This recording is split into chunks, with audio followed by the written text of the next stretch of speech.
In this video, I will show you how to solve the calling failed issue in a UNV Intercom system. Step 1. Go to the administration settings. Step 2. Navigate to the registration password section and set a new password. Make sure this password is different from the admin password.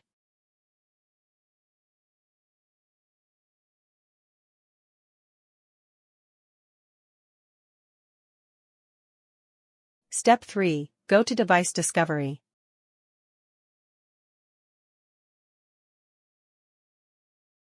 Step 4. Select the outdoor intercom device and enter the default password.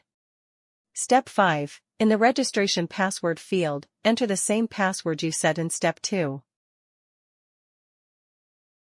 Step 6. Save your settings.